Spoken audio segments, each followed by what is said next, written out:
What's up guys? A bit of a different video today.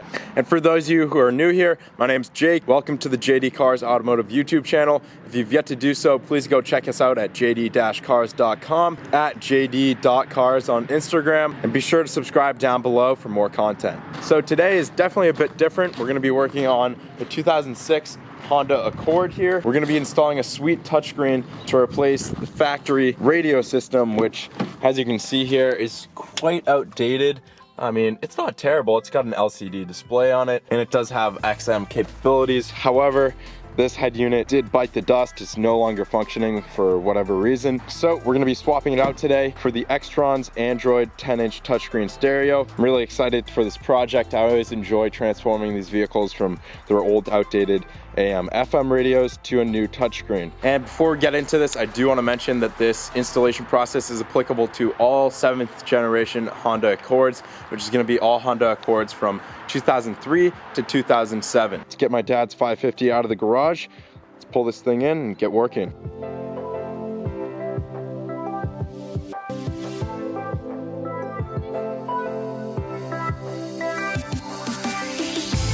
So before we get into the install, I do want to take a minute to check out what we receive here from Xtrons. So checking out the most important piece here, the main unit itself.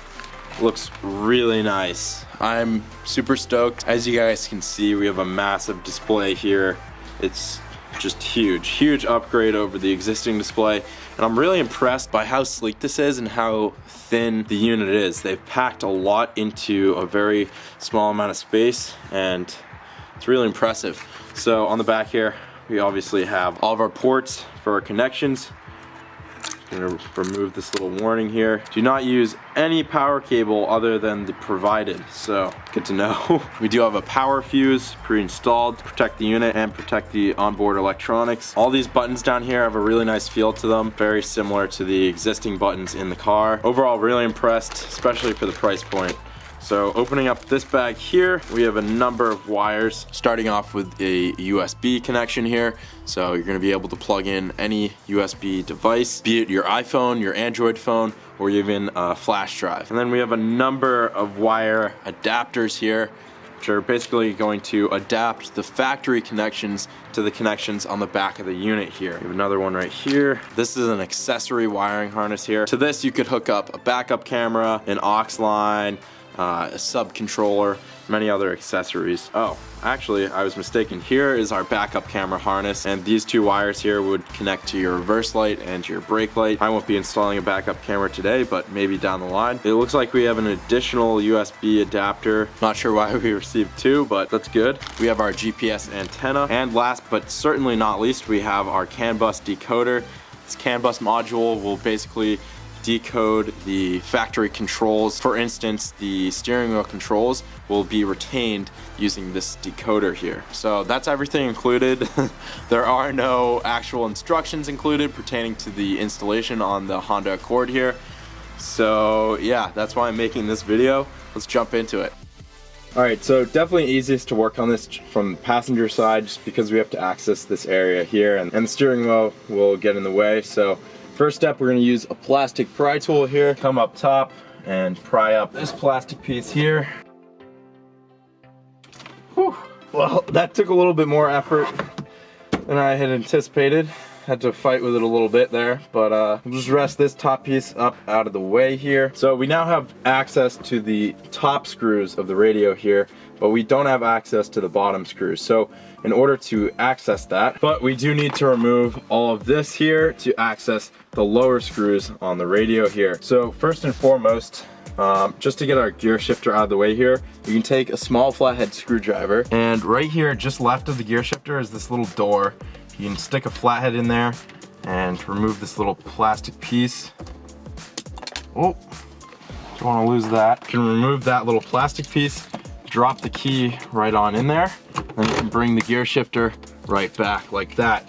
Now we're gonna have a lot easier time working here on removing the little change drawer or ashtray, as well as this storage compartment here. So first and foremost, we're gonna pop open our little ashtray, and we're gonna remove the rubberized little top layer, if you will, here. Pop up the tabs, try not to spill all the change out. There we go. We'll remove our gear shift trim here with a plastic pry tool once again. These seams are very difficult to get a thicker plastic pry tool into, so you can use very carefully a little flathead to open it up a bit more, and then you can slip your plastic pry tool in there to more safely pry it up.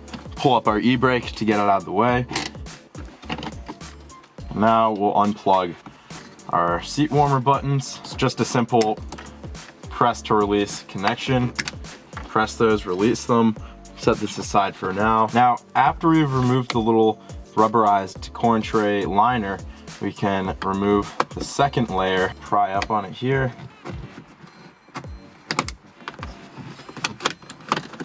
Pop that on out, and then inside of here, it's gonna be difficult to show you guys, but there are two Phillips head screws, one right here and one right here. So we're gonna remove these two Phillips head screws. After removing those, we can then remove this entire assembly. Just have to unplug the cigarette lighter here, and we can set it aside. To remove the storage compartment assembly, we have two more Phillips head screws, one on the right bottom corner and one on the bottom left corner. We should now be able to rock this back and forth and remove it, pull her on out like so. Now at this point we can finally remove the head unit here. We have access to the top screws, which are just 3 Phillips head screws. So we can remove those top 3, and then moving down to the bottom here, there are 2 more screws, one on the right here and one on the left just over here. There's one. So after removing those 5 fasteners, we can now pull from the top and from the bottom. Carefully remove the head unit here. At this point, you won't be able to pull the head unit much farther out than this. We're gonna need to remove our connections here. These 2 green ones are pretty simple. It's just a little press tab right there. Pull it out, remove it. The rest of the connectors should be a similar style, just with a little press tab. It's a little difficult to do with one hand, so I'm gonna set down the camera here. Now you're probably gonna have some wire looms attached to the head unit here. The best way to deal with these is to use a little grommet removal tool or something like that. I'm gonna need to grab some snips because this is actually a cable tie version. So I'm gonna snip that. Okay, and here oh, never mind. I forgot the antenna. The antenna here is just a pressure fit, friction fit. So just pull that out. And we have removed the factory head unit here. And as you can see, compared to our new unit from Xtrons, this is a massive unit. Weighs a solid 15 pounds or so. Now, before we get going on installing this, it's gonna be easiest to install all of our harnesses now opposed to later. So start off with the biggest one here with the big blue connector. Now obviously all of these have unique connectors, so it's not like we can really mess this up that much. So first and foremost, we're gonna make one connection down here. We're gonna make one connection down. So first and foremost, we're gonna make one connection down here on the climate control panel. Connect the other ends to the CAN bus decoder. Take this big black connector, put it up here, top left. Little 4-pin connection right here. An 8-pin connection just left of that. And there's that first harness. We have a couple more here to deal with. We don't have to worry about the backup camera harness right now. Might as well put it in there just so it doesn't get lost, I suppose. So that's an 8-pin over here. Now we have our 2 USB connections. I'm honestly not sure what the difference is between these two, so I'm just gonna hook up both of them. It appears that one of them is for their mirror link system. So this little 4-pin that we connected up top here was actually supposed to go along with its friend here from the same harness down to the climate control. That makes a lot more sense. And then the mirror link is gonna go to this 4-pin up here. The other USB is gonna go immediately to the right. Our next connection with a ton of pins on it is gonna go to the CAN bus module. Now you'll notice that there are 2 of these with the identical connector, and you're not gonna be using both of these. The one I've installed is for the dual zone climate control system with automatic air conditioning. The single connector is for single zone, and manual air conditioning. The last connection we'll make on the back of the head unit here is this harness here. Last but not least, our little GPS antenna here is going to screw on to the back of the head unit. I recommend routing this wire towards the center just to keep things as neat as possible. And now at this point we can finally start to make our connections and get this puppy installed. Now I won't bore you with making all of these connections, but it's pretty self-explanatory. It's all color coded. The two green connectors are going to go to the two green connectors here. This blue connector is going to go to this blue connector here. And yeah, there really isn't much else to it. I can't show you this connection right now, but we do have to reconnect our antenna, and that's going to plug in on the back of the head unit right next to our GPS connection. Now it just occurred to me as I was about to install the head unit here that we have our two USB connections, and we're going to want to make this as seamless as possible. We don't really want wires hanging out of the glove box as many installers opt to do. So what I've realized we can do instead is we can run a cable right through here. There's a little cable pass through to go in and out of the center console. And in order to access the center console and get our wires run in here, we can pull out the cup holders, set those aside, and you'll see that creates a perfect pass through right from our head unit all the way down through here. It's very easy to run wires right through here. And then we have immediate access to the center console. So I'm probably gonna drill a little hole right below the cigarette lighter here or something of that fashion. And in order to create a hole small enough that this won't pass through, I'm going to disconnect our two USB connections, pull those out, and all I have to do is drill a little hole big enough to slip this on through, and then our USBs won't be able to fall out of there.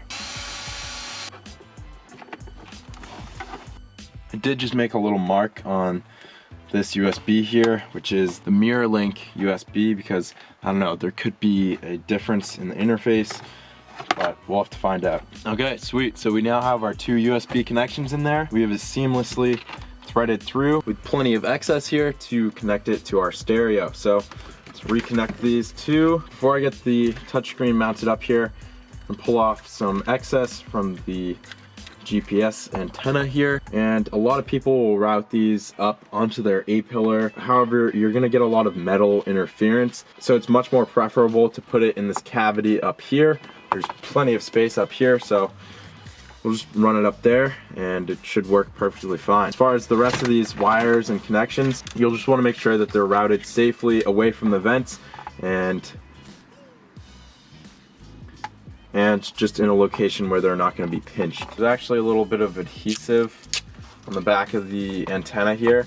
It's probably a good idea to stick it to a plastic surface so we know that it's not making contact with metal. So sticker on there, tuck our wires in. You'll want to make sure that the mounting tabs line up. Press it into place here. Get her all tucked in, make sure it's nice and flush, and we can now reinstall our three top screws. Alrighty, sliced my finger open pretty good, so definitely be careful about that. There's some sharp edges on these metal pieces, so be careful. We're back though.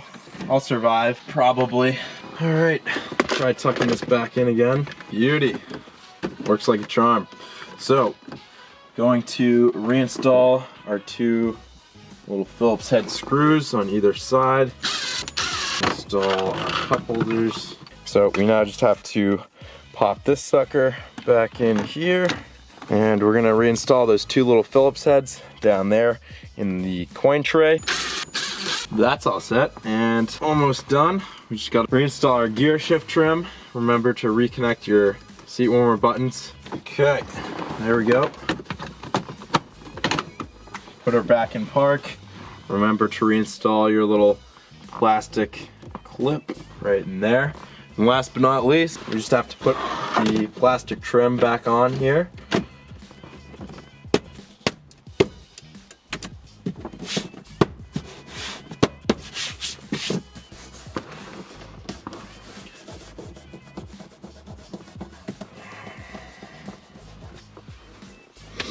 And that's it. The installation is now complete. Let's toss the key in here and see her fire up.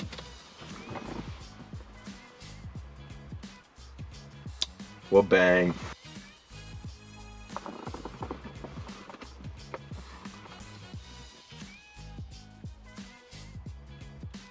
Alright, while this thing's starting up, I'm gonna pull the car out closer to my house so that we can get this connected to my home Wi-Fi network and we can get everything completely set up. So here's a little tour of the interface, how it's gonna look when you start it up for the first time. You have date and time, radio, Bluetooth, and music.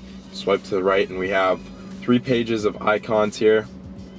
Of course, we do have the Play Store so we can download more applications, and you can modify this theme or even plug in an Apple CarPlay adapter. However, the owner of this vehicle has not chosen to do that yet. But I would like to show you one thing. If we go into settings here, and we go to car infotainment, scroll down to SWC, steering wheel control, and now we're gonna set up our steering wheel controls. Basically how this is gonna work is, for instance, the increase volume button, I'm gonna press that, it's gonna blink, and I'm gonna press the button I want it to be on the steering wheel. And as you can see, that has now programmed it. However, when I press the decrease volume button right now, it's not working. So again, we press that, press the steering wheel button, and now it works. So we can do that for the rest of the buttons here. Mode button, press mode on the steering wheel, and we can do skip song, go back. All right, that's about all I'm gonna program in here. I'll leave the rest up to the owner. Overall, pretty impressed by this thing. YouTube, probably gonna make me, oh, don't even have to sign in. Check out some JD cars. Oh yeah. Guys, this thing's pretty sweet, I'm not gonna lie.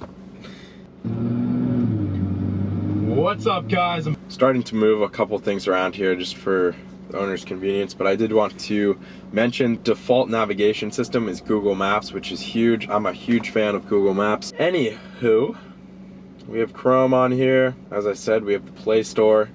I do want to see one last thing that's kind of interesting is the climate control. As you can see here, it comes up on the display. It's pretty cool. So I'm gonna turn off the climate control so I can talk here. I'm not entirely sure how to change the units from Celsius to Fahrenheit on the climate control here. I'm gonna look into that more, and if I can figure it out, I'll include that in the description down below. Sorry, I can't include that right now. But anyways, I hope you guys enjoyed this video. I know this is a little out of the ordinary. I like doing these projects for family friends though, and I'm sure this video will find Honda Accord owners, and hopefully you guys will find this video helpful. As always, I will have links to the products and tools used in this video down below in the description. Again, please go check out jd-cars.com.